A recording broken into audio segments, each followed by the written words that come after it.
अब जैसे कि आप देख रहे हैं हमारे बीच में विराजमान है डॉक्टर प्रोफेसर साध्वी देवप्रिया जी, पतंजलि योग पीठ की तरफ से हैं, राष्ट्र प्रभारी महिला पतंजलि योग समिति।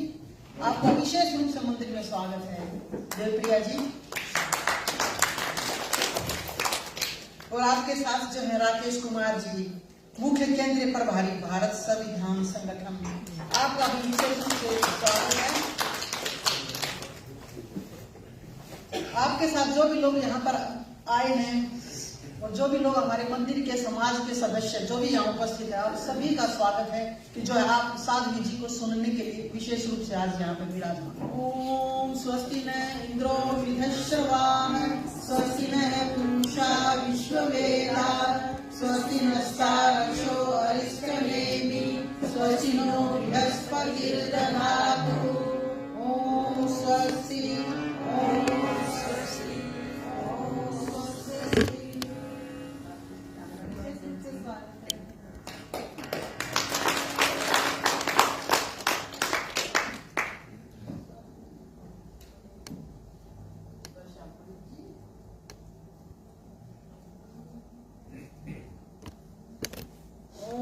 सहना भवतु सहनौ भुनक्तु सह वीर्यं कर्वावहै तेजस्विनावधीतमस्तु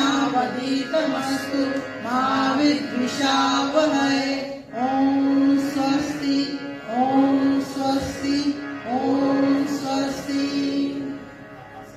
आसन ग्रहण कीजिए। धन्यवाद। आइए 3 बार पवित्र ओंकार के उद्घोष से आज की वार्ता को प्रारंभ करते हैं। 3 बार पवित्र ओंकार का उद्घोष करेंगे और क्योंकि ये आर्य समाज मंदिर है, ये वेद का मंदिर है, तो हम एक वेद के सूक्त का भी उच्चारण करेंगे। ऋग्वेद के प्रथम सूक्त अग्नि सूक्त का उच्चारण भी करेंगे एक बार।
व्रतं चरिष्यामि तच्छकेयं तन्मे राध्यताम्।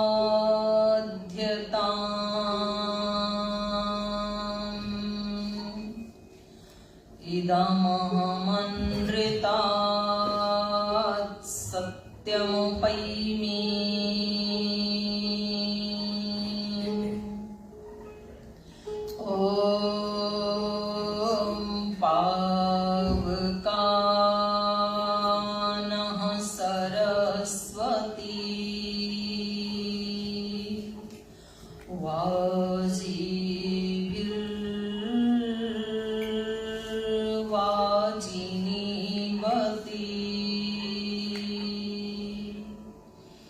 यज्ञं वष्टु धिया वसु।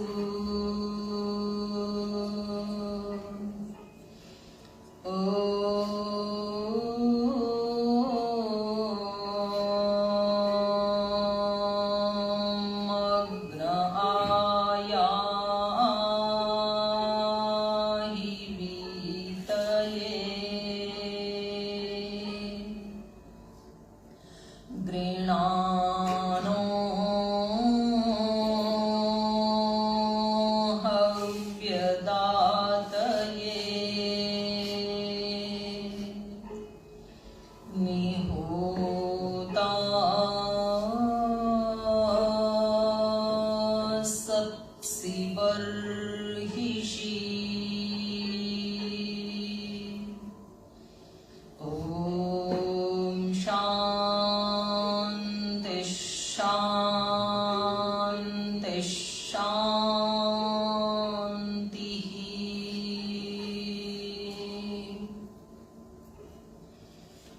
अथ अग्निसूक्तम्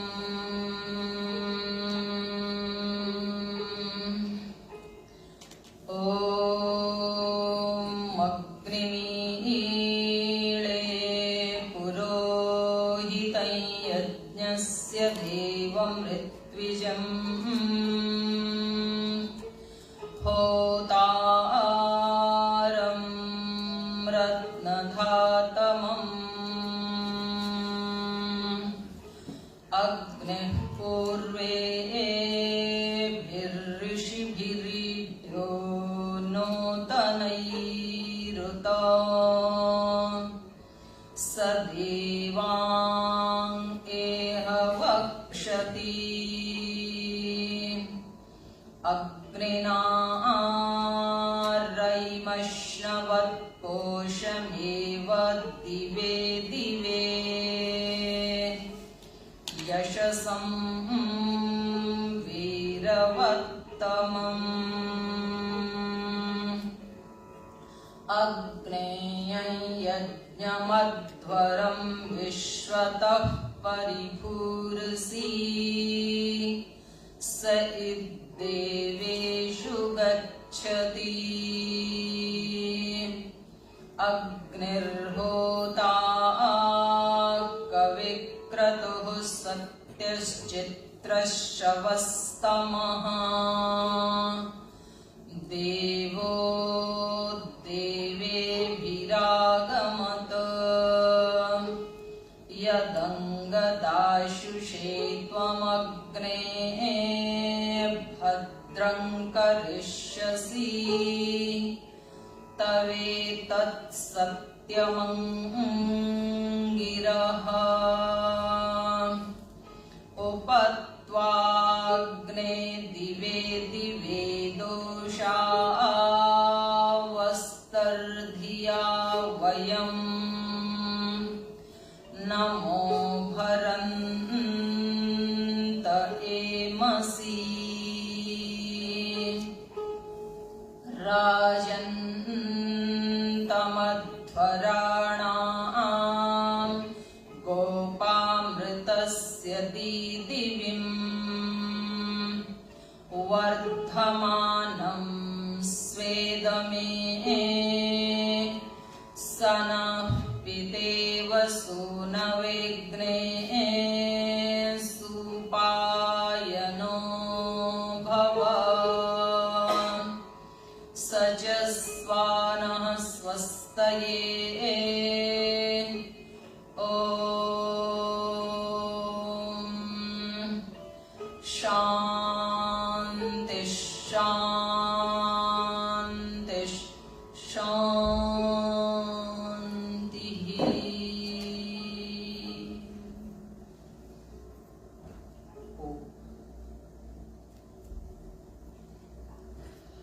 आज मेरा परम सौभाग्य है कि मुझे इतनी दूर 7 समंदर पार इस विदेश की धरती पर आकर के भी अपने ही परिवार के लोगों का, आर्य बंधु आर्य भगिनियों का दर्शन हो रहा है और इतना सुंदर यज्ञ, सत्संग, हवन, ये सब देख करके मन को अत्यंत प्रसन्नता हुई कि यहाँ इतनी दूर आकर के भी आप लोगों ने एक ऋषि के उस विराट कार्य को, ऋषि की शिक्षाओं को, उसके ज्ञान को आप जानते भी हैं और कर्म में भी उतार रखा है। तो ये बहुत अच्छा दिल को शगुन मिला, मुझे बहुत अच्छा लगा। तो आज इस आर्य समाज में श्री अमरीश तिवारी आर्य जी जो प्रधान है इस समाज के, मैं श्रद्धा से आपको प्रणाम करती हूँ। और हमारे श्रीमती पंडिता चंद्रा अभिलाख जी उप प्रधान हैं, तो माता जी के भी चरणों में बहुत बहुत प्रणाम है। पंडिता सविता विरला जी संचालिका है, बहुत सुंदर मंच संचालन भी कर रही थी बहन जी, आपको भी बहुत बहुत प्रणाम है। और पंडित सूर्य प्रसाद जी आप हैं जी जी। और श्री मुकेश आर्य जी, पंडिता लीला बदलू जी, मुकेश आर्य जी तो हमारे साथ ही आए थे। बहन जी को भी, मुकेश जी को भी बहुत बहुत प्रणाम है।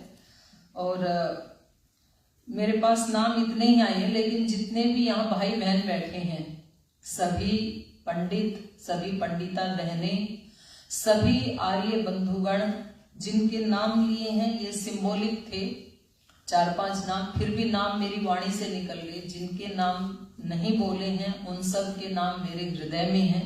आप सबको हृदय से बहुत बहुत प्रणाम है।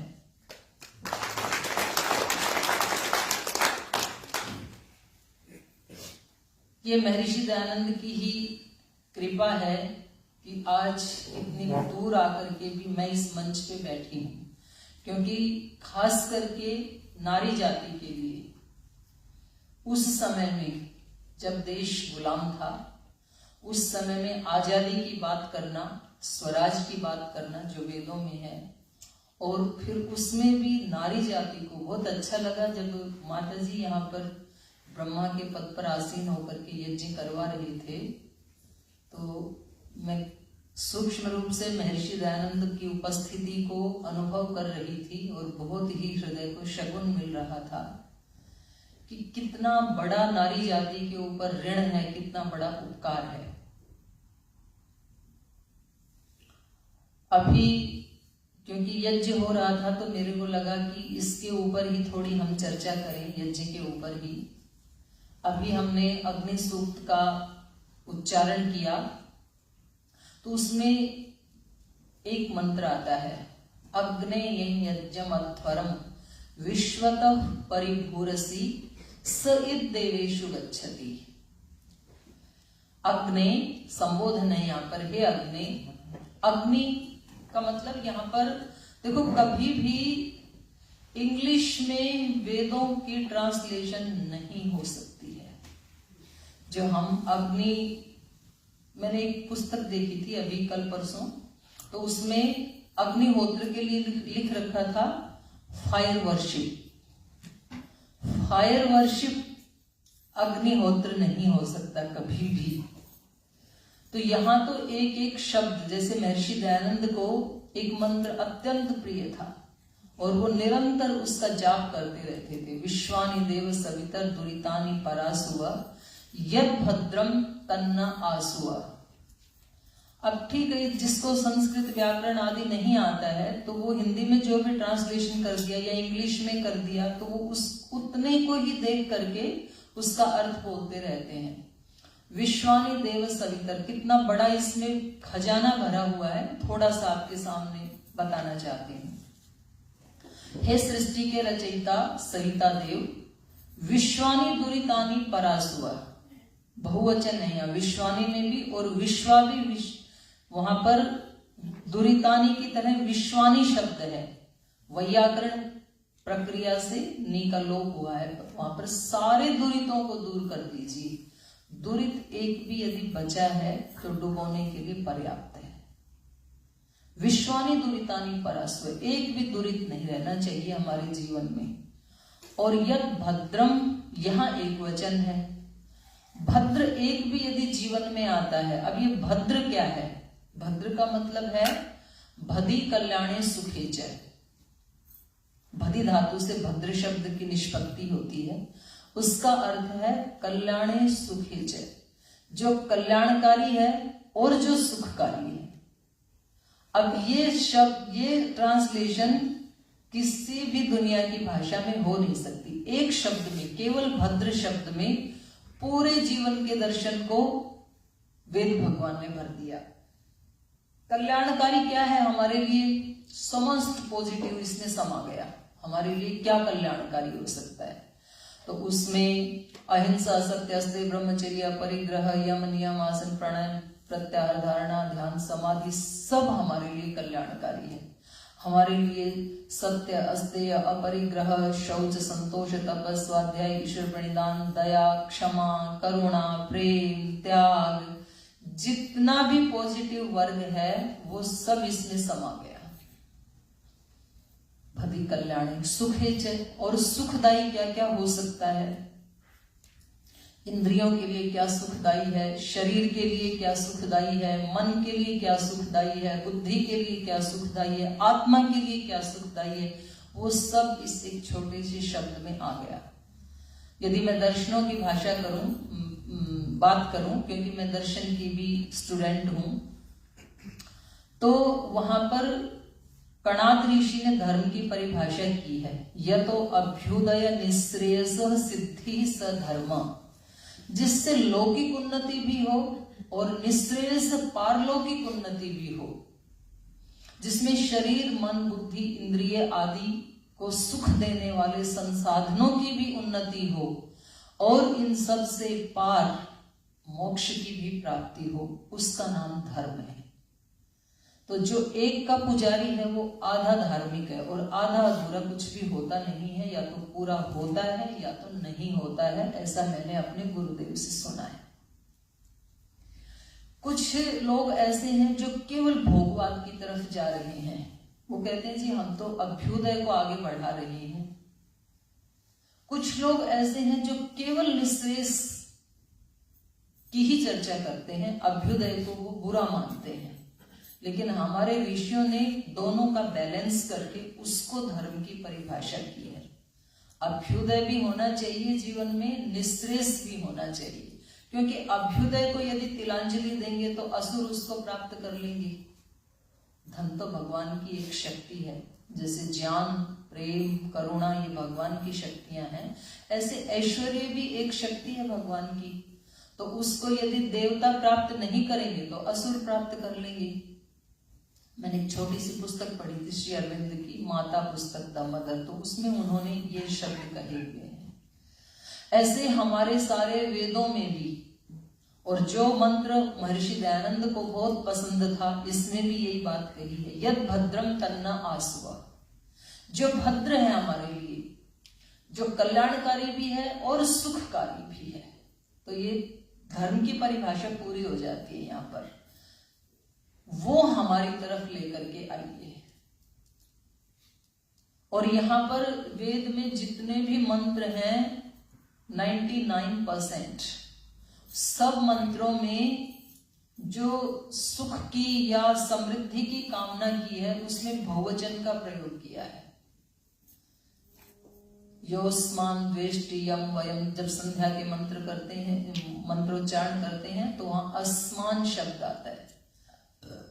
अग्नेय सुपथाराय, अस्मान, वहां भी बहुवचन का प्रयोग है। माने सबकी उन्नति मांगी जाती है यहाँ पर वैदिक धर्म में। कभी भी मेरी उन्नति ऐसा शब्द नहीं आता, अपवाद रूप में कहीं आ गया हो तो मैं कह नहीं सकती हूँ, लेकिन 99% बहुवचन में प्रार्थना की जाती है, क्योंकि सबकी उन्नति होगी तो सब में मैं भी आ गया, मेरी भी उन्नति हो ही जाएगी। सबको सुख मिलेगा तो मुझे भी मिल ही जाएगा, सब में हम भी इंक्लूड हो गए। तो यहाँ मैं अभी सोच रही थी बैठ करके कि किस मंत्र के ऊपर चर्चा की जाए। अग्नेय यज्ञम अध्वरम विश्वतः परिघोरसी, तो मैं कह रही थी अग्नि जो शब्द है, अग्नि शब्द का अर्थ है अग्नि अग्रणी भवति, जहां हम इस समय खड़े हैं, बैठे हैं, जी रहे हैं, उस चेतना से आगे ले जाने का काम अग्नि करता है। अभी हम शरीर के लेवल पे जी रहे हैं, इंद्रियों के लेवल पर जी रहे हैं, माइंड के लेवल पर जी रहे हैं, ये एक स्तर है। उपनिषदों में हमारा अस्तित्व 5 कोश का बताया है, तो अभी तो हम बिल्कुल पहले वाले लेवल के ऊपर जी रहे हैं, अन्नमय कोश के लेवल पर। इससे आगे कौन ले जा सकता है हमें? तो ये अग्नि ही ले जा सकता है। स्थूल अग्नि को हम देखेंगे तो इसमें अभी हमने जैसे सामग्री डाली, घी डाला, समिधाएं समर्पित की अग्नि को, अग्नि ने उन सब का ट्रांसफॉर्मेशन कर दिया। हमारे जीवन में यदि ट्रांसफॉर्मेशन का कार्य कोई कर सकता है तो वो एकमात्र अग्नि तत्व है। अब अग्नि यहाँ पर फायर कह देने मात्र से अग्नि का अर्थ पूरा नहीं हो जाता है। वेदों के जो महर्षि दयानंद ने भी जो अर्थ किए वेदों के मंत्रों के, हर मंत्र के 3 अर्थ तो जरूर होते हैं, आधि भौतिक, आधि दैविक, आध्यात्मिक, और कुछ मंत्रों के अर्थ उससे भी ज्यादा होते हैं। तो यहाँ जो कहा अग्नि मीणे पुरोहितम, मैं उस अग्नि की ईडस्तुतौ, ईडे, ईड धातु से ईड़े हो गया, स्तुति करता हूं। जो पुरोहित है, आगे ले जाने वाला है हमें, केवल ईश्वर ही, वो परब्रह्म परमात्मा ही इतनी शक्ति रखता है कि वो हमारी जो नेगेटिव एनर्जीज हैं उनको पॉजिटिव में कन्वर्ट कर सकता है, ट्रांसफॉर्मेशन कर सकता है। रूपांतरण का काम ईश्वर के सिवाय और कोई कर नहीं सकता है। तो ये अग्नि का अर्थ, ये स्थूल अग्नि भी है, अग्नि का अर्थ राजा भी है। जैसे मोदी जी ने आजकल भारत में आमूलचूल परिवर्तन का संकल्प लिया हुआ है और हो भी रहा है, आप सब सुनते भी होंगे। यहाँ पर राजा में ही ये पावर होती है। यद्यपि योग विद्या हमारी अत्यंत प्राचीन, सृष्टि के आदि से चली आ रही योग विद्या है, हम योगियों की संतानें हैं, लेकिन तो भी कहीं ना कहीं वो योग विद्या लुप्त हो गई थी बीच में। फिर एक सन्यासी ने आकर, जो मेरे गुरुदेव हैं परम पूज्य स्वामी रामदेव जी महाराज, उन्होंने आकर फिर उस विद्या को जन जन तक पहुंचाने का प्रबल पुरुषार्थ किया, अखंड प्रचंड पुरुषार्थ किया। लेकिन तो भी एक सन्यासी एक सीमा तक उसका प्रचार प्रसार कर सकता है। लेकिन मोदी जी ने उसी विद्या को फिर राष्ट्रीय नहीं, अंतरराष्ट्रीय लेवल पर रख करके उसको योग दिवस 21 जून को उनकी कृपा से पूरे आज विश्व में 21 जून योग दिवस के रूप में मनाया जाता है। ये राजा की ताकत है। तो अग्नि का मतलब होता है स्थूल अग्नि, अग्नि का मतलब होता है राजा, राजा ट्रांसफॉर्मेशन कर सकता है। अग्नि का अर्थ होता है आचार्य। एक व्यक्ति के व्यक्तित्व को गढ़ने के लिए माता पिता जन्म देते हैं, शरीर का पालन पोषण करते हैं, लेकिन इंद्रियों का, मन का, आत्मा का ट्रांसफॉर्मेशन जो करता है वो आचार्य होता है। महर्षि दयानंद को महर्षि दयानंद बनाने वाले गुरु बिरजानंद जी थे। जब तक वो उनसे नहीं मिले थे तब तक उनकी आत्मा का ट्रांसफॉर्मेशन नहीं हुआ। तो अग्नि का अर्थ आचार्य भी है और अग्नि का अर्थ परम पिता परमात्मा परब्रह्म भी है, जो चाहे तो एक क्षण में इस सृष्टि को ऐसा भी बना सकता है, ऐसा भी बना सकता है। कोरोना काल में एक छोटे से वायरस ने पूरी दुनिया को हिला करके रख दिया। ये पावर परमात्मा की है। तो यहाँ उस अग्नि की उपासना के लिए कहा जा रहा है अग्नि यज्ञम अध्वरम। अध्वर कहते हैं, ध्वर माने पाप, अध्वर मतलब निष्पाप। हे अग्नि यम यज्ञम, यं यज्ञम, यम यज्ञम, जिस यज्ञ को, अध्वरम जिस निष्पाप यज्ञ को, अग्ने यं यज्ञम अध्वरम, विश्वतः परिभूः असि, जिस यज्ञ को आप विश्वतः मतलब सब तरफ से, विश्वतः परिभूः असि जिसकी सुरक्षा करते हैं। हे अग्नि, हे प्रभु, हे परब्रह्म परमात्मा, जिस यज्ञ को आप चारों तरफ से अपने सुरक्षा के कवच में आगे बढ़ाते हैं, स इद देवेषु गच्छति, केवल वही यज्ञ देवों तक पहुंचता है। जिस यज्ञ की चारों तरफ से रक्षा नहीं की जाती है उसमें कभी भी कोई असुर किसी भी साइड से बीच में आकर के उस यज्ञ को खंडित कर देगा। और जो आहुतियां हम देवों के लिए दे रहे हैं वो देवों तक नहीं पहुंच पाएंगी। इसलिए यज्ञ के लिए यहां विशेषण लगा दिया, यम यज्ञम अध्वरम, वो यज्ञ निष्पाप होना चाहिए, उसमें कोई पाप नहीं होना चाहिए। यम यज्ञम अध्वरम विश्वतः परिभूरसि स इत, केवल वही देवेषु गच्छति, देवों में जाता, देवों तक पहुंचता है। अब ये तो हुआ स्थूल अर्थ इस अग्नि का। अब इसका आध्यात्मिक अर्थ, क्योंकि हम सबका जीवन भी एक यज्ञ की तरह से है। जैसे यज्ञ में हम अच्छी अच्छी सुगंधित वस्तुएं डालते हैं और फिर वो उसको कई 100 गुना ज्यादा शक्तिशाली करके उनको कन्वर्ट करके सूक्ष्म रूप में सब तक पहुंचा देता है। जैसे घी, सामग्री, गुगुल और मिष्ट पुष्ट जो भी पदार्थ डाले जाते हैं, एक व्यक्ति खाए तो एक व्यक्ति को टेस्ट आएगा, अग्नि में डाले तो कम से कम, ये अभी पतंजलि योगपीठ में रिसर्च किया हमने इसके ऊपर, तो कम से कम 1 किलोमीटर के एरिया की जो वायु है उसको शुद्ध कर देता है, इतनी इसके अंदर पावर है। ऐसे ही हमारा जो शरीर है ये भी एक यज्ञशाला है। जैसे यहाँ पर एक माताजी ऊपर बैठे थे, 4 माताजी यहाँ बैठे हुए थे, 5 लोग मिलकर के यज्ञ कर रहे थे। ऐसे ये 7 ऋत्विक मिलकर के हमारे जीवन यज्ञ को कर रहे हैं। हम आंखों से भी आहुति डाल रहे हैं, कान से भी आहुति डाल रहे हैं, नासिका से भी। जिह्वा 2 कार्य करती है, रसनेन्द्रिय और वागेंद्रिय का। तो ये 7 ऋत्विक मिलकर के हर क्षण अंदर आत्मा में आहुति डाल रहे हैं। आंखों से हम जो देखते हैं वो अंदर जा रहा है, अच्छा या बुरा। अच्छा डालते हैं तो सुगंध उठती है यज्ञ की तरह से, कुछ बुरा डालते हैं, हम भोग दृष्टि से देखते हैं तो अंदर से दुर्गंध आती है। फिर तो दृष्टि भी कई प्रकार की बताई है। हम देखते हैं एक प्रेम की दृष्टि होती है, एक करुणा की दृष्टि होती है, एक घृणा की दृष्टि होती है, एक द्वेष की दृष्टि होती है, एक भक्ति की दृष्टि होती है।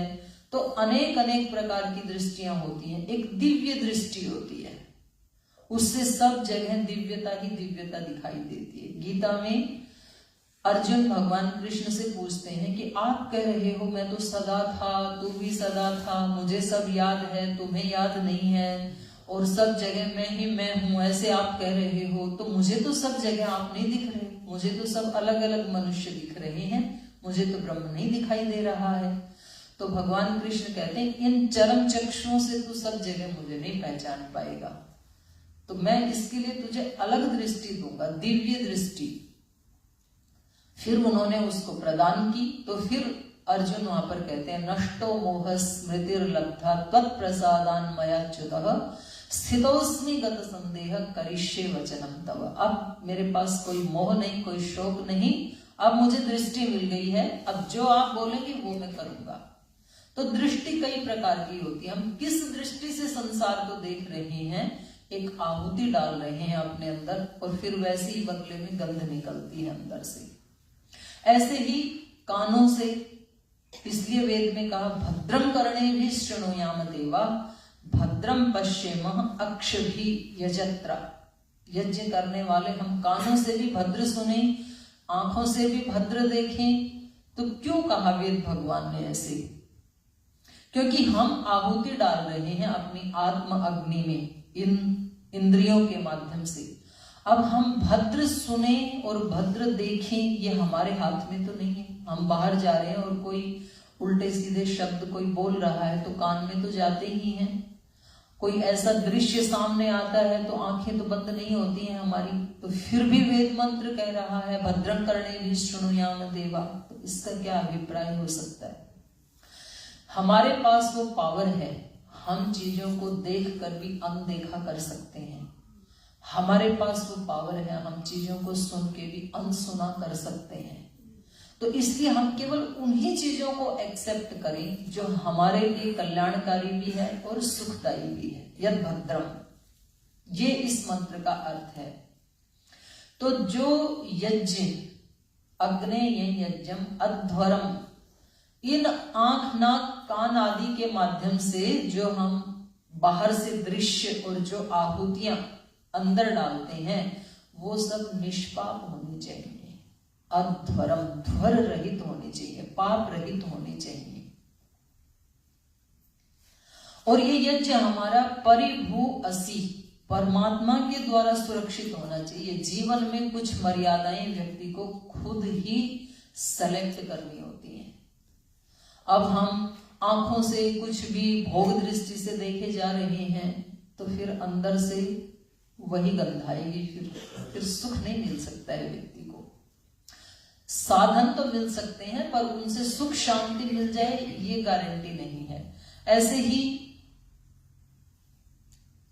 मुख से जो आहुति डालते हैं जैसा हम अब ये दो कार्य करती है रसनेन्द्रिया, रसनेन्द्रिय भी है, वाग इंद्रिय भी है। इसलिए संध्या के मंत्रों में सबसे पहले पवित्र करने के लिए और आचमन करते हैं यज्ञ में तब भी और ब्रह्म यज्ञ में भी। सबसे पहले हम आचमन करते हैं तो ओम वाक वाक, वाणी को पवित्र करने के लिए सबसे पहले क्यों कहा, ये विचार करने की बात है। क्योंकि इंद्रियों को ऊपर की दृष्टि से देखें तो सबसे पहले तो आंख थी, तो आंख को पवित्र करना चाहिए था। वाक वाक क्यों कहा पहले, उसके बाद आता है चक्षु चक्षु तो। और ऐसे ही यज्ञ में भी जब हम आचमन करते हैं तो ओम वांगमास्यस्तु, सबसे पहले वाणी की पवित्रता के लिए वहां पर निर्देश किया गया है। तो इसका मतलब है कि ये वाणी सब इंद्रियों से प्रबल इंद्रिय है। वाक इंद्रिय और रसना और वासना, ये दो इंद्रियां सबसे प्रबल हैं। वाणी यदि पवित्र होती है तो वो पूरे विश्व को अपना बना लेती है। जैसे महर्षि दयानंद का जीवन, तो उन्होंने अपने जो उनको ज्ञान मिला उसको किस माध्यम से लोगों तक पहुंचाया, वाणी के माध्यम से ही पहुंचाया। और वाणी इतना कठोर पीड़ा भी दे देती है कि लोग कहते हैं भाई तलवार का घाव भी भर सकता है लेकिन वाणी का घाव कभी भरता नहीं है। किसी को कटु बोल दिया तो वो व्यक्ति जीवन भर उसको याद रखता है।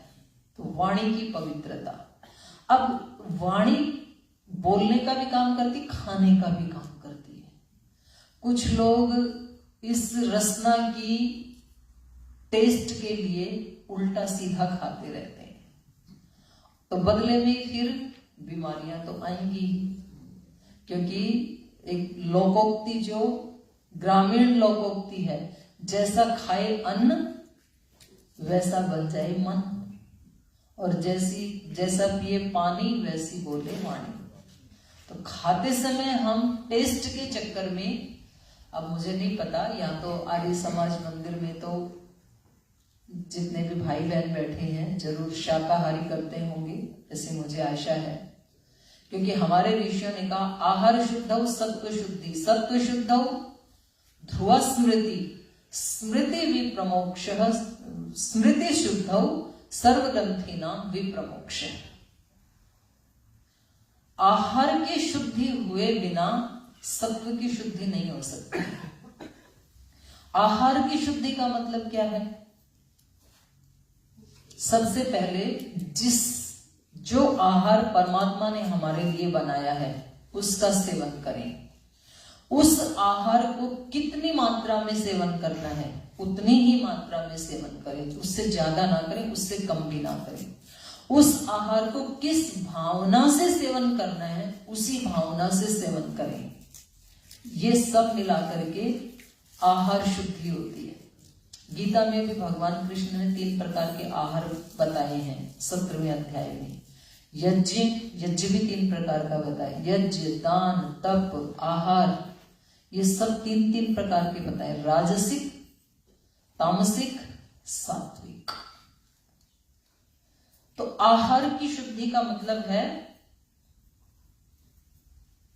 आहार शुद्धि का मतलब है कि पहले तो हम देखो जो हमारी दांत आदि की जो बनावट है तो ये शाकाहार की दृष्टि से भगवान ने बनाया है। मनुष्यों का जो दाढ़ है और जो मांसाहारी हैं उनके दांतों की बनावट अलग प्रकार की होती है। जैसे कुत्ता बिल्ली है ना, उनकी दाढ़ ऐसे नुकीले होते हैं, उनके दांत ऐसे मुड़े हुए। तो जो चूहा आदि उसके बिल्ली के पास आते हैं तो ऐसे पकड़ती है तो वो मर जाता है। फिर दूसरा, जो भी मांसाहार करने वाले प्राणी हैं तो उनके रोमकूप नहीं होते, पसीना नहीं आता उनको। कुत्ता बिल्ली आदि को पसीने नहीं आते।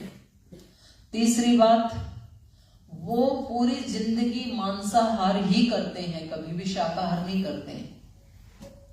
किसी भी शेर को आपने घास खाते हुए नहीं देखा होगा, या बिल्ली को या कुत्ते को। हाँ, कभी रोगी हो जाए तो थोड़ा तिनका आदि खा के वोमिट करते हैं, वो एक अलग बात है। तो सबसे पहले मनुष्य को शाकाहारी होना चाहिए।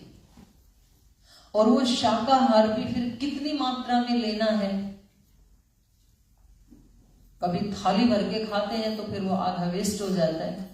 फिर वो खाते समय किस भावना से खाना है।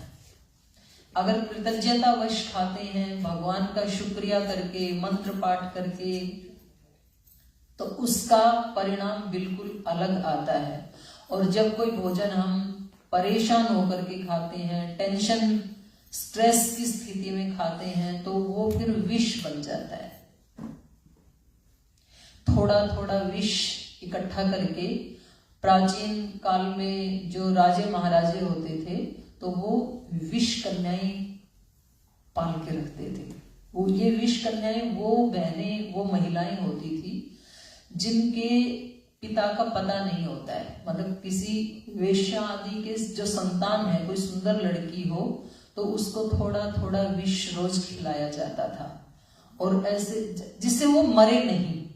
और थोड़ा थोड़ा विष, स्लो पॉइजन, खाते खाते खाते खाते खाते 15-20 साल में उस कन्या का नाम हो जाता था विष कन्या। और फिर किसी राजा महाराजा के साथ जब युद्ध करना होता था तब उनका प्रयोग किया जाता था विष कन्याओं का। खैर वो तो ठीक है, वो एक अलग प्रयोजन के लिए उनको तैयार किया जाता था। लेकिन आज हम हैं तो अमृत पुत्र, थोड़ा थोड़ा विष खाते खाते हम कभी मांसाहार करते हैं, कभी हम वाणी से विष खाते हैं, असत्य बोलते हैं, कठोर बोलते हैं, निंदा चुगली करते हैं, अनर्गल प्रलाप करते हैं। ये वाणी के 4 दोष गिनाए हैं योग दर्शन में, तो ये विष है। दृष्टि से जब हम किसी को घृणा की दृष्टि से देखते हैं, द्वेष की दृष्टि से देखते हैं, अप्रसन्नता की, अप्रीति की दृष्टि से देखते हैं, भोग की दृष्टि से देखते हैं, तो ये दृष्टि का विष है। ऐसे थोड़ा थोड़ा थोड़ा थोड़ा विष खाते खाते खाते खाते खाते व्यक्ति नेगेटिव सोचते, बोलते, करते करते करते 15-20 साल में अपने लिए ही एक विष पुत्र या विष पुत्री तैयार हो जाती है। तो ये विष अपने लिए भी घातक होता है और दूसरों के लिए तो घातक होता ही है। तो आज आप देखेंगे संसार में वेद मार्ग को छोड़ने के कारण ये विष 99% लोग खा रहे हैं और दुखी हो रहे हैं। और यदि उनको सुखी होना है तो वापस वैदिक धर्म की शरण में आना पड़ेगा। वैदिक धर्म में रोजाना थोड़ा थोड़ा अमृत खाते खाते, थोड़ा थोड़ा अमृत मतलब सबसे पहले उठ करके कितनी ऊंची अपनी जो मेंटेलिटी है उसको एक दिव्य चेतना के साथ, ऋषि चेतना के साथ व्यक्ति सेट कर लेता है फ्रीक्वेंसी को। प्रातः अग्निम प्रातः इंद्रम हवामहे प्रातः मित्रा वरुणा प्रातः रश्विना प्रातः भगम पूषणम ब्रह्मणस्पतिम प्रातः सोममतः रुद्रम हुवेम। ऐसे प्रातःकालीन जागरण मंत्र हैं, उनको बोलते ही सुबह सुबह अपनी फ्रीक्वेंसी इतनी हाई सेट कर ली। देवानाम सुमतौ श्याम 5वें मंत्र में आता है, उतोदिता मघवन सूर्यस्य वयम देवानाम सुमतौ श्याम। सूर्योदय होते ही हे मघवन हम अपने आप को देवानाम सुमतौ श्याम, देवों की सुमति में रखें। क्योंकि व्यक्ति यदि अपने से ऊपर किसी को आदर्श यदि नहीं मानेगा, किसी गुरु की, किसी ऐसे ऋषि की शरण में यदि नहीं रहेगा, तो कभी भी उसके जीवन में उसका ट्रैक चेंज हो सकता है। इसलिए बहुत जरूरी है कि हम दिन भर देवों की संगति में रहें। योग दर्शन में भी कहा स्वाध्यायात् इष्ट देवता संप्रयोग। जो स्वाध्याय करते हैं, और स्वाध्याय भी किसका करें? वेद का स्वाध्याय करें या फिर आर्ष ग्रंथों का स्वाध्याय करें, तो फिर इष्ट देवता संप्रयोग है। इष्ट देवों के साथ हमारा संपर्क स्थापित हो जाता है, देवों के साथ हमारा संपर्क स्थापित हो जाता है। अभी तो व्यक्ति अपने जैसे किसी व्यक्ति के साथ फ्रेंडशिप कर लेता है और उसके साथ उसका संपर्क हो जाता है, वो किसी की निंदा करता है, फिर दूसरा कहता है तो बिल्कुल ठीक कह रहा है, ऐसे ही है ये, उसकी हाँ में हाँ मिला देता है। और पहले एक व्यक्ति थोड़ा विष खा रहा था, विषैला था, अब दूसरा भी उसको सपोर्ट करके डबल विष हो गया। फिर दोनों मिलके किसी तीसरे की निंदा चुगली करते हैं तो ट्रिपल विश हो गया। तो ये ट्रिपल विश तो फिर मारेगा खुद को भी और दूसरों को भी मारेगा। तो ये थोड़ा थोड़ा विष इकट्ठा होके हमें विष पुत्री बना देता है। लेकिन जब हम देवताओं की संगति में रहते हैं, उनके संपर्क में रहते हैं, तो थोड़ा थोड़ा अमृत खा करके, ऋग्वेद आदि भाष्य भूमिका में महर्षि दयानंद ने एक मंत्र कहा है, शृण्वन्तु विश्वे अमृतस्य पुत्रा। कितना ऊंचा संबोधन है, विश्वे अमृत पुत्रा शृण्वन्तु। हम सब क्या हैं? अमृत पुत्रा। पुत्र कहने से पुत्र पुत्री दोनों का ग्रहण हो जाता है। और मुझे प्रसन्नता है इस समाज में भी मातृशक्ति की संख्या बराबर तो जरूर है, हो सकता है एक दो ज्यादा हो, तो ये भी मेरे लिए बहुत अच्छा है।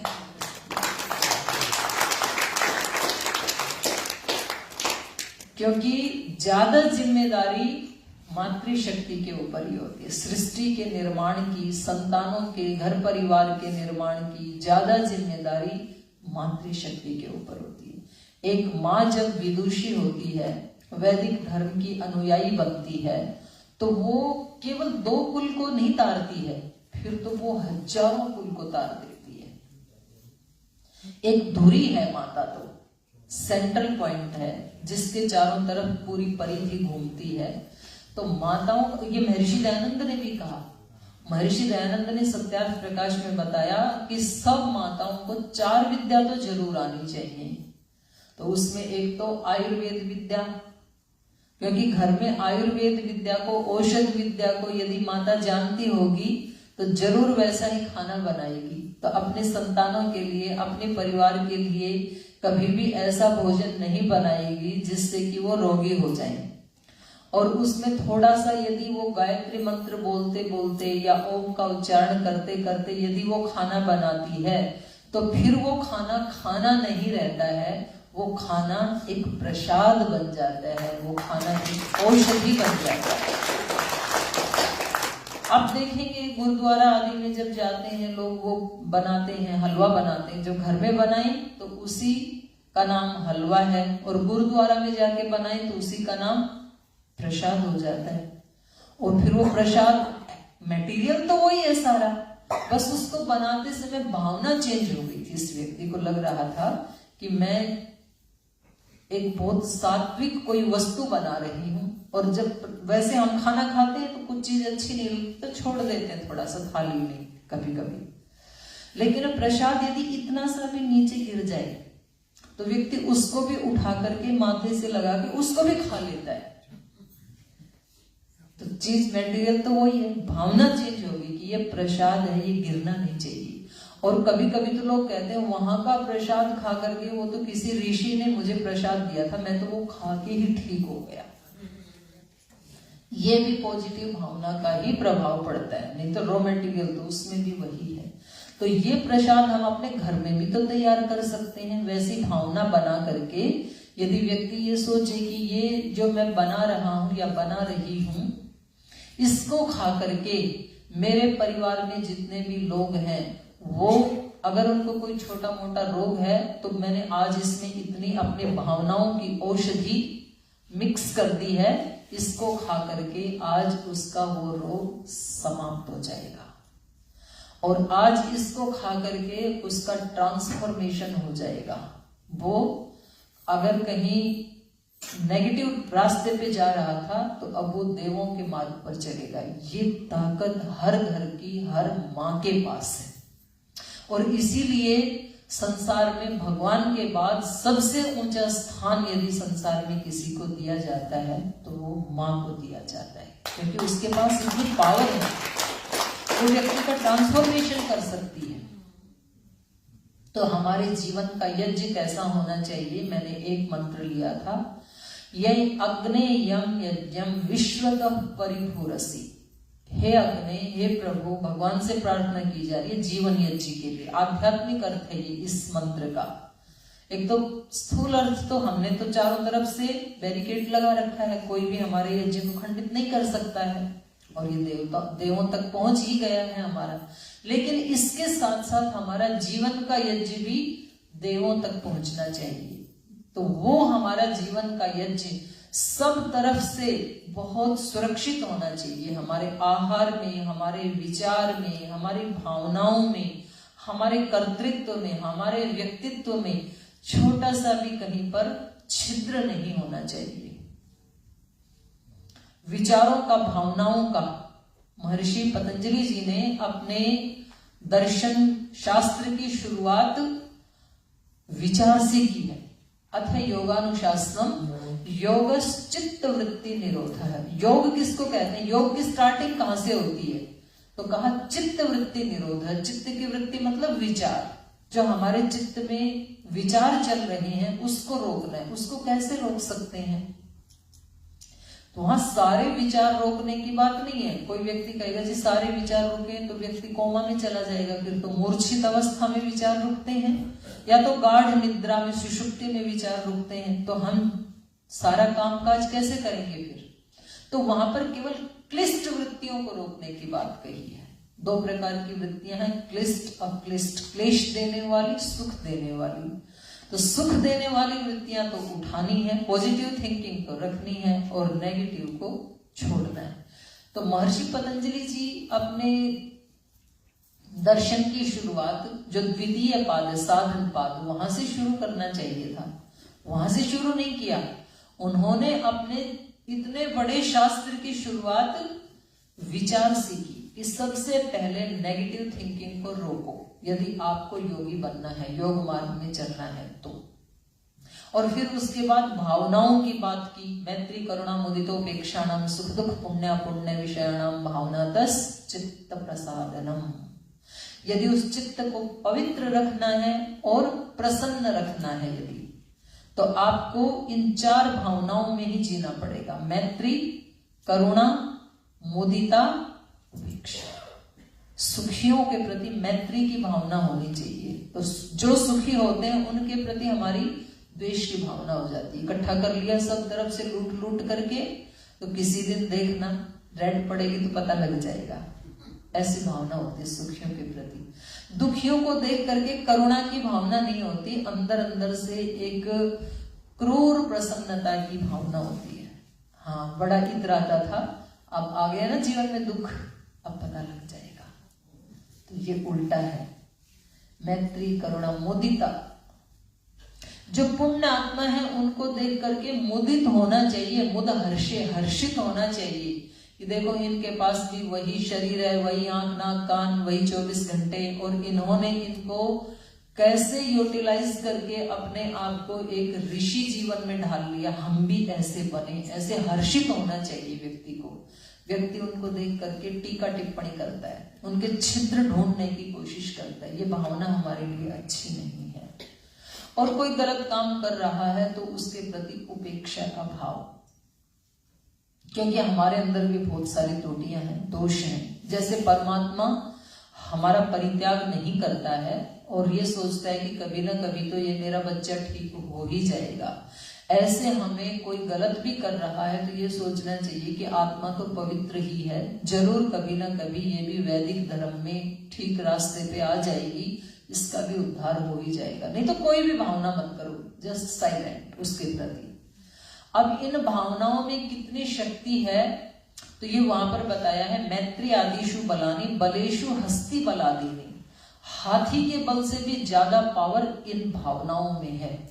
तो हमारे विचार और हमारे भाव, ये हमारे जीवन के सुरक्षा कवच होने चाहिए।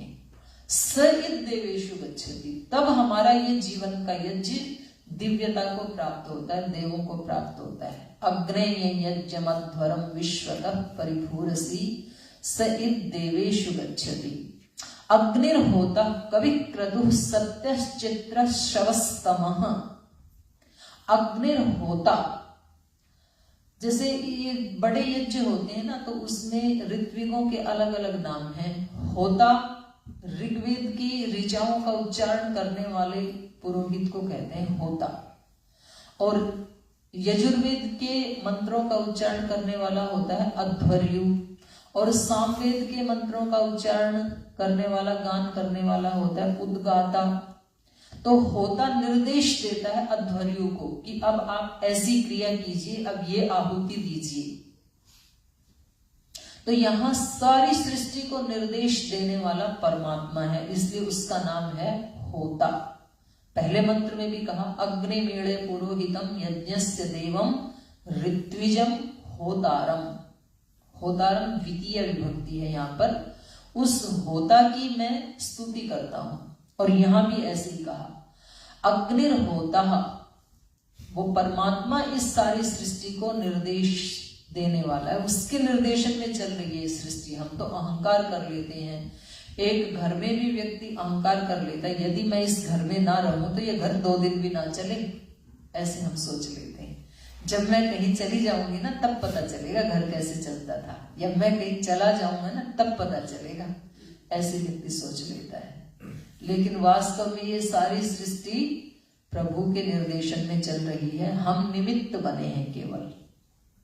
अग्निर्होता, कवि, कवि का मतलब होता है ज्ञानी, क्रांत दृष्टा, सब कुछ जानने वाला परमात्मा है, इसलिए उसका नाम कवि है। अग्निर्होता कवि क्रतुः, क्रतुः मतलब कर्मों को करने वाला। तो हम तो छोटे छोटे कर्म करके भी ऐसे सोच लेते हैं कि मैंने कितना किया अपनी जिंदगी में, मेरे पास कुछ भी नहीं था, तो ऐसे अहम की भावना आ जाती है व्यक्ति में। लेकिन वेद कहता है विष्णु कर्माणि पश्यत यतो व्रतानि पश्यसि। उस प्रभु के कर्मों को तो देखो एक बार, कितना विशाल सागर, कहाँ उसका स्रोत है, किसने इस जल को बनाया, क्यों नहीं सूख रहा है, कितने प्रकार के प्राणी इसके अंदर हैं, कितने प्रकार के रत्न इसके अंदर हैं, कुछ नहीं पता किसी को भी। उसके कर्मों को देखो। तो प्रभु क्या है? कवि क्रतुः, अग्निर्होता कवि क्रतुः, सत्यश्चित्र श्रवस्तमः। सत्य स्वरूप है वो परमात्मा, ऐसा नहीं कोई कल्पनाओं की दुनिया है जी, पता नहीं है भी कि नहीं है, कौन जानता है। जैसे साइंस बोलती है अपने आप सब कुछ हो रहा है, कोई कुछ नहीं बना रहा है, तो अब उनको पता नहीं है। तो वेद कहता है वो परमात्मा सत्य स्वरूप है। जैसे थोड़ी देर के लिए हमारे शरीर सत्य स्वरूप है, क्योंकि ये नित्य तो नहीं है, क्या पता अगले ही क्षण रहे ना रहे, लेकिन इस क्षण तो जैसे हमारे शरीरों को हम सत्य मानते हैं, ऐसे ही परमात्मा भी सत्य स्वरूप है। सत्य चित्र श्रवस्तमः, विचित्र प्रकार की सृष्टि को बनाने वाला और उसको श्रवस्तमः, सब प्रकार से रसीला बनाने वाला। अग्निर्होता कवि क्रतु सत्यश्चित्र श्रवस्तमः, देवो देवे भी रागवत। ये पंक्ति मुझे बहुत प्रिय लगती है। देवः देवे भी रागमत, वो परमात्मा जब कभी हमारे जीवन में आता है तो अकेला नहीं आता है। देवो देवे भी आगमत, दिव्य शक्तियों के साथ आता है।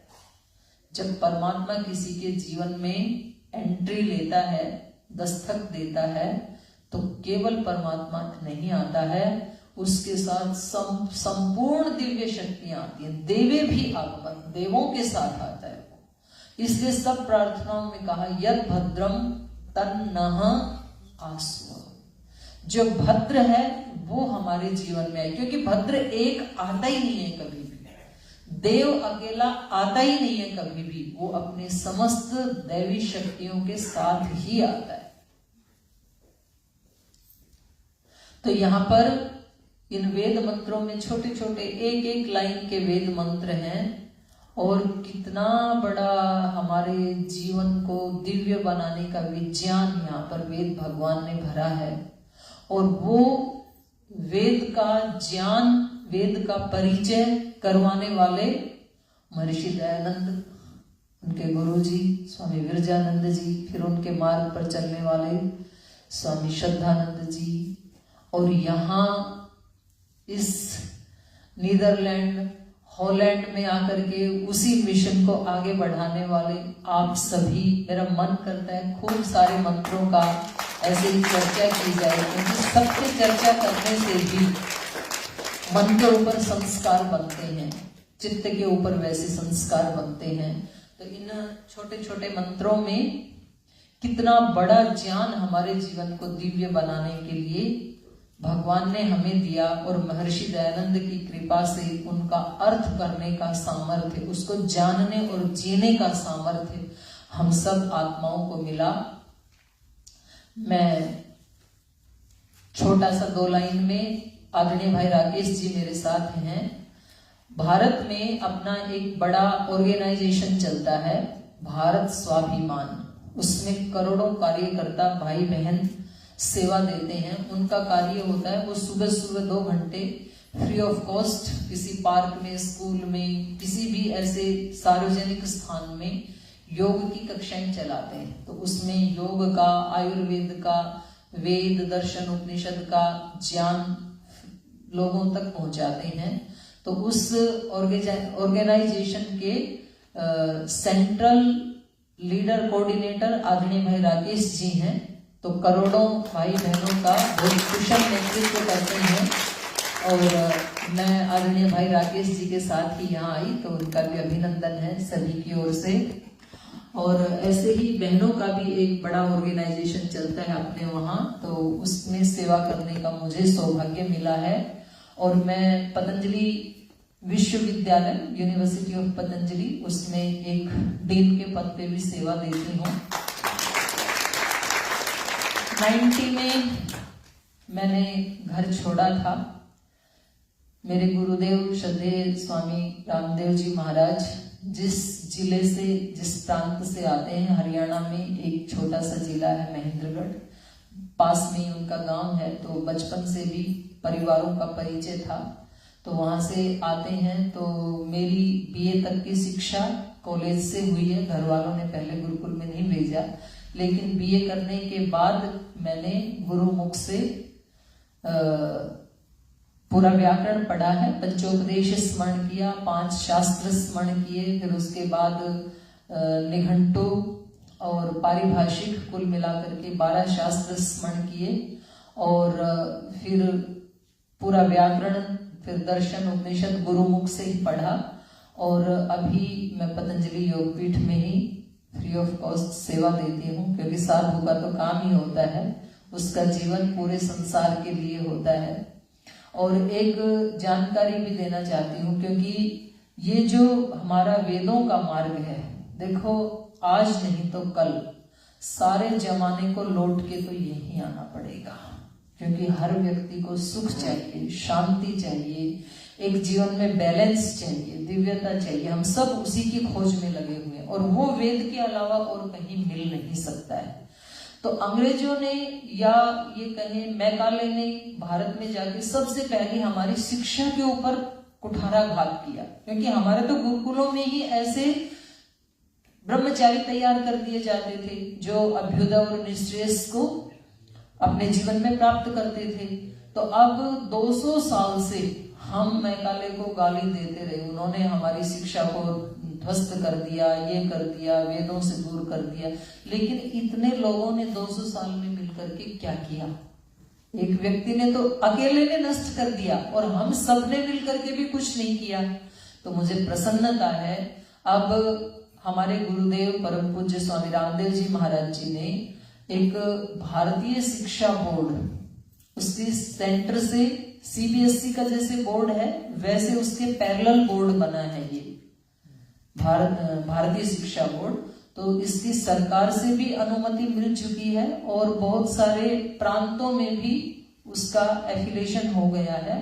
तो अभी लाखों स्कूलों को इस बोर्ड के साथ जोड़ करके इस बोर्ड ने जो सिलेबस बनाया है उसमें ठीक है हम बच्चों को साइंस, टेक्नोलॉजी, मैथमेटिक्स आदि भी पढ़ाएंगे, लेकिन प्राथमिकता उसमें रहेगी अब व्याकरण शास्त्र, दर्शन शास्त्र, वेद, उपनिषद, अपने ऋषियों की विद्या। तो अब अगले 20 साल में हमारी कोशिश होगी कि भारत का हर बच्चा आत्मा से एक ऋषि की तरह से होगा, महर्षि दयानंद की तरह से उनका एक अनुयायी खड़ा होगा, और बाहर की दुनिया में खड़ा होने के लिए वो एक साइंस टेक्नोलॉजी में भी नंबर 1 बच्चा होगा। तो ऐसे विश्व नागरिक वहां तैयार किए जाएं। तो ऐसे एक बहुत बड़े गुरुकुल का, जिसको 300 करोड़ की लागत से अभी तैयार किया है, तो उसका इनॉग्रेशन है अभी रामनवमी को। तो आप भी उसका प्रचार प्रसार भी करें, जो अपने जानकारी में है अच्छे नागरिक। अब हमारी कोशिश ये है कि देखो, व्यक्ति का निर्माण शिक्षा से होता है, तो बचपन से ही उसको वो शिक्षाएं दी जानी चाहिए। अपना असली इतिहास बच्चे को पढ़ाना चाहिए। कहीं ना कहीं हमें हमारे ऋषि ऋषिकाओं के जीवन चरित्र, वीर वीरांगनाओं के जीवन चरित्र से दूर रखा गया, और जो लुटेरे थे हमारे देश को, जो लूट के लेके गए, उनको हमने आदर्श मान करके द ग्रेट कह करके अपने बच्चों को पढ़ाया। तो ये बहुत बड़ी विडंबना थी हमारी शिक्षा व्यवस्था में। तो अब ये दूर होने वाली है, और फिर से पूरे भारत नहीं, विश्व में कहीं ना कहीं ये गुरुकुल शिक्षा प्रणाली ही मनुष्य का फिर से ट्रांसफॉर्मेशन करेगी। तो मुझे आपके बीच में आने का, आपके साथ बातचीत करने का आपने अवसर दिया, तो उसके लिए मैं हृदय से आपकी आभारी हूँ, कृतज्ञ हूँ। और मैं चाहूंगी 2 मिनट में आदरणीय भाई राकेश जी भी छोटा छोटा मोटा मोटा पतंजलि क्या क्या सेवाएं करता है, क्योंकि कई बार हमें पता नहीं होता है कि कितनी क्या क्या सेवाएं हैं, तो ये भाई राकेश जी भी बता देंगे, उधर उससे भी बता देंगे यदि आपकी अनुमति है तो। माता जी, तो कोई बात नहीं, 2 मिनट थोड़ा सा बता दीजिए वहां से। तो मैं, आपने मुझे अवसर दिया, इसके लिए पहले मैं हृदय से कृतज्ञता पूर्वक आप सभी का धन्यवाद करती हूँ। और ऐसे ही आगे भी हम अपने ऐसे ऋषि चर्चा को और अपने ऋषि के कार्य को आगे जानते भी रहें, जीते भी रहें, औरों को भी बताते भी रहें। तो पुनः आप सबका हृदय से धन्यवाद करते हुए अपनी वाणी को विराम देती हूँ। आचार्य साध विद्या प्रिया जी को समाज की तरफ से बहुत बहुत धन्यवाद है। आपने बहुत ही सुंदर शब्दों में